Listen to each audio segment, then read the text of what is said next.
Cristina Fernández de Kirchner publicó hoy una carta extensa donde critica la política económica del presidente Javier Milei, pero donde además se tomó su tiempo para hacer una crítica muy profunda hacia el peronismo. Allí Fernández de Kirchner afirma que el peronismo se torció y que también se desordenó. ¿Qué es lo que dijo la expresidenta? Vamos a repasar los principales conceptos. El peronismo se torció cuando convalidó el préstamo que el Fondo Monetario otorgó a Mauricio Macri para que ganara las elecciones. Cuando por primera vez en un gobierno peronista los trabajadores registrados no llegaron a cubrir la canasta básica total. Cuando mal administró las divisas obtenidas por superávit comerciales, cuando a pesar de haber atravesado la pandemia con una correcta gestión sanitaria, se comprobaba la violación de las normas de aislamiento por parte de quien las había firmado. Pero no se detuvo aquí, siguió.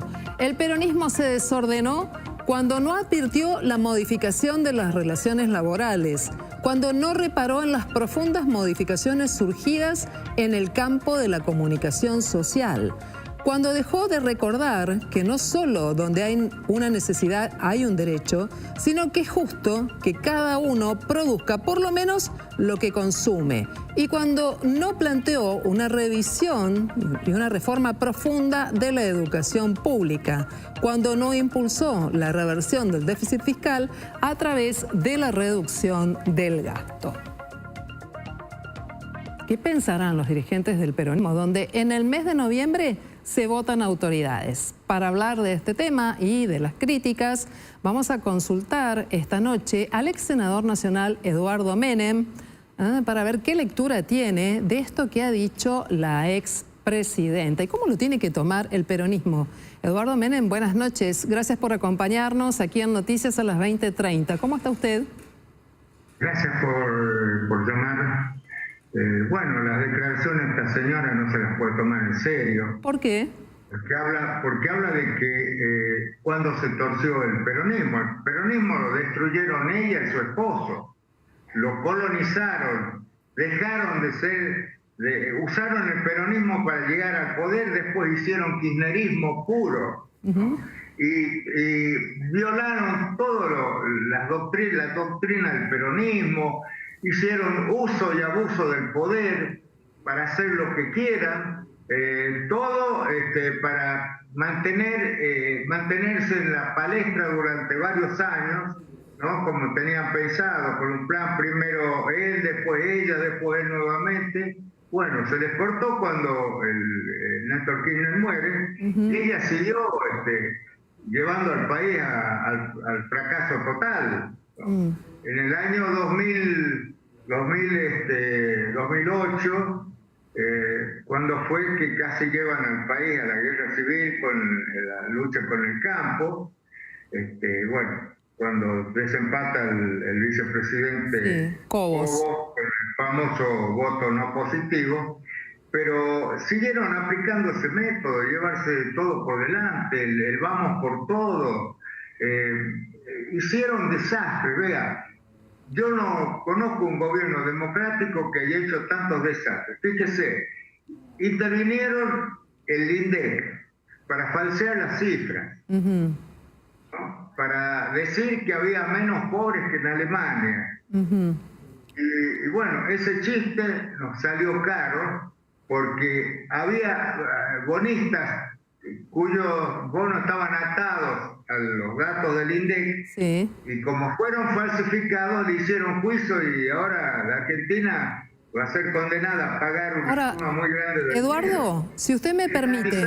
Estatizaron IPF, parte, se le dieron una parte al socio de ellos, Kenazi, ¿no? Del grupo Petersen, el dueño del Banco Santa Cruz, y bueno, hicieron con tanta mala praxis que tenemos una condena en los tribunales internacionales por 16.000 millones de dólares. Eduardo, si usted me permite, quisiera hacerle una pregunta. ¿Usted recuerda cuando su hermano era presidente y también lo criticaban porque decían que hacer menemismo no era hacer peronismo? ¿Por qué cíclicamente se dan estas críticas tan duras dentro del PJ? Escúcheme, siempre va a haber crítica. Los que no están de acuerdo con cierta política de gobierno, siempre va a haber crítica.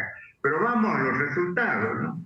Los años de estabilidad que hubo durante el gobierno del presidente Menem, una vez que se superó la inflación y a partir de la convertibilidad, usted recuerda que los precios estuvieron estables desde 1992 hasta 1999, que superamos la crisis del tequila, la crisis rusa, la del noroeste asiático, y se mantuvieron los precios. Entramos en los organismos internacionales más prestigiosos como el G20. Y mucha gente decía que el peronismo se había torcido ahí también. No. ¿Qué le pasa al peronismo que hoy está en este escenario tan revuelto y donde no se puede construir un liderazgo? Lo que está en el escenario del kirchnerismo, porque ellos lo han copado al partido, lo han colonizado, ¿no? Y lamento que muchos compañeros se plegaron a esa forma, digamos, tan nefasta de hacer política, ¿no? Fabricando pobres, porque el kirchnerismo es una fábrica de pobres, ¿no? Que después los quieren conformar con los planes sociales que cada vez valen menos, cada vez cobran menos. Por eso las organizaciones piqueteras, con el agravante de que hay organizaciones piqueteras que eran de funcionarios del gobierno, que hacían organizaciones, piquetes, que organizaban actos, acampes. No, fue un desastre. La gente tiene que darse cuenta que esto fue lo peor que le pudo haber ocurrido, no solo al peronismo, sino también al país, que quedamos desubicados inclusive en el Concierto Internacional de las Naciones, donde habíamos ganado un lugar de prestigio con la política exterior del presidente Menem. Ahora, ¿con quién estamos? Estamos con Venezuela, estamos con Nicaragua, estamos con Cuba, estamos con, Brasil. Tuvo Lula, digamos, una acción desafortunada. Eduardo. Al apoyar la invasión rusa a Ucrania. Eduardo, buenas noches. Lo saluda Leandro Dario. Hoy Cristina en el documento le hizo una fuerte crítica económica a este gobierno. Entre otras cosas, lo que dijo es que el gobierno no solo interviene en la economía y controla, sino que además decide 3 de los 4 precios fundamentales, que el precio del dólar, a través de la política de Kroll pega al 2%, el precio del dinero con la tasa de interés y también el precio del trabajo al fijar un tope a los acuerdos paritarios. Y dice Cristina que solo liberó el 4.º precio de la economía, que son el de los bienes y los servicios. En esta crítica económica que le está haciendo al presidente Milei, ¿quién tiene razón según su opinión? Vea, la señora Kirchner no entiende un pito de economía. Como dijo una vez el propio Néstor Kirchner, no sabe nada de economía. Ese documento seguramente se lo redactó alguno de sus allegados, como el inútil de Kicillof, ¿no? De ideas comunistas, ¿no? De ultraizquierda, porque ella no lo entiende, no entiende la economía. Y por eso llegó al país al estado en que lo dejaron, con una inflación impresionante, con más del 40-50% de pobres, ¿no? Con la destrucción de la enseñanza, porque en las escuelas también quisieron adoctrinar a la gente. Ya vimos videos de una maestra tratando mal a un alumno porque no aplaudía las políticas del kirchnerismo y estaba con Macri, ¿no? Que lo trató, pero de una forma increíble, ¿no? Eduardo, usted en el Senado tuvo grandes debates con Cristina Fernández de Kirchner cuando usted y ella eran senadores. Para usted, en su opinión, debates políticos y jurídicos tuvo usted allí en la Cámara Alta. En su opinión, ¿el presidente hace bien discutiendo públicamente con ella o debiera dedicarse solo a gobernar? No, ese depende del estilo de cada uno, ¿no? Pero ella, la verdad que los debates era porque quería todo llevar la delantera en todo, ¿no? Llevar, por ejemplo, temas que eran de mi comisión, de Relaciones Exteriores, lo quería llevar a asuntos constitucionales, ¿no? Y bueno, todos los que antes estaban en el bloque peronista se les subordinaron, la gran mayoría, y pudo hacer lo que quiera, ¿no? Pudo hacer lo que quiera, que causó mucho daño, porque era una señora muy soberbia, muy de no dar la razón a nadie. Ella en un determinado momento, yo recuerdo la última sesión que yo tuve como senador, esta señora, entraban los nuevos senadores en el año 2005, había que aprobar los diplomas, y uno de los senadores nuevos se abstuvo de votar porque el reglamento prohíbe votar su propio diploma. Ella dijo, no, dice, ¿cómo no va a votar? Dice, ha sido elegido por el pueblo, tiene que votar, y lo hizo votar. Eduardo, pero fíjese qué pasa hoy. En el Senado sigue teniendo mucha influencia Cristina Kirchner, porque se levanta un teléfono y de pronto se interrumpen las negociaciones para ver quién se va a sentar en la Corte Suprema de Justicia. Tiene mucha influencia. ¿Por qué los peronistas siguen escuchando a Cristina? Yo no lo voy a negar que tiene influencia a través de un grupo de kirchnerismo, de kirchneristas, ¿no? Y tiene mayoría en ambas cámaras, lamentablemente. Claro. Ahora disminuida en el Senado, por eso tuvo algunas votaciones en contra, pero sí, lamentablemente tiene influencia a través de la mayoría que viene arrastrando desde la última elección, ¿no? Desde la anterior. Entonces vamos a ver ahora en el 2025 si puede conservar esa mayoría. Espero que no, porque le están haciendo mucho daño al país. Haciéndole daño al país. Y en ese sentido, de cara al 2025, ¿qué tienen que hacer los peronistas? Que en noviembre tienen que votar. ¿Estar más cerca de Milei o generar y mantener una nueva alternativa alrededor del peronismo? ¿Y con quién, sobre todo, no? Yo creo que el peronismo sano tiene que mantenerse como peronistas y hacer alianzas con el Partido de la Libertad Avanza, ¿no? Porque ¿con quién más van a hacer alianza? Con el radicalismo no se puede porque tienen a Lustó, que es lo peor que podrían haber elegido, ¿no? Yo creo que Alfonsín debe estar, de donde esté, debe estar indignado con este hombre. No tiene condiciones para dirigir un partido como el Partido Radical. Y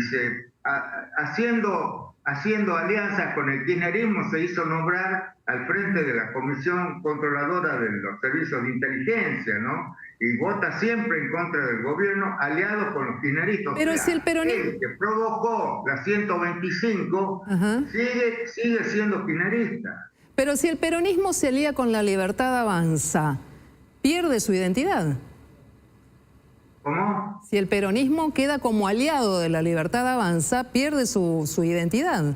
No. Perón hacía siempre, y Carlos Menem hacían siempre alianzas con otros partidos. Acuérdese del Frejuli, acuérdese del Frejupo, ¿no? Que son alianzas, pero no significa perder la identidad, no la puedes perder.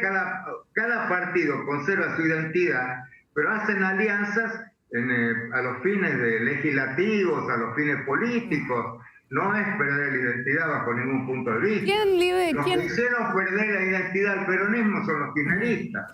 ¿Quién debe liderar hoy al partido? ¿Hay alguna figura convocante o hay una dispersión tal que va a llevar tiempo todavía para recomponer al PJ? Se generó una dispersión a partir del no funcionamiento del partido peronista como tal, ¿no? Porque las reuniones en la casa de la calle Mateo, que hizo compró el presidente Menem, tenían una actividad extraordinaria, ¿no? Y ellos prácticamente la cerraron, la tienen para hacer asados. Entonces produjeron esa dispersión y algunos se confundieron y la siguieron a los Kirchner, causando todos estos problemas que tenemos, ¿no? La elección de Alberto Fernández como candidato. A mí no me va a decir que ella no sabía quién era Alberto Fernández. Si estuvieron toda la vida con ella, eran del grupo Calafate, te recuerda el grupo fundador del kirchnerismo, no me va a decir que no sabían quién era Alberto Fernández, ¿no? Para elegirlo como candidato a vicepresidente. No me va a decir que no sabía quién era Vudú cuando lo eligen candidato, a vicepresidente, ¿no? Terminó como todos saben que terminó. Eduardo Menem. Todas estas cosas son realmente muy dañinas, no solo para el pueblo, para las instituciones de la República, que ellos se encargaron de violar. Por ejemplo, con el Consejo de la Magistratura. Eduardo Menem, le agradezco mucho esta exposición, esta ida y vuelta, y nos queda clarísimo cuál es su opinión después de este documento de la expresidenta. Veremos qué es lo que pasa en noviembre con las nuevas autoridades y la política de alianzas del PJ. Vamos a volver a hablar, no tengo dudas. Buenas noches y muchas gracias. Estoy a su disposición. Buenas noches. Gracias por llamar. Por favor.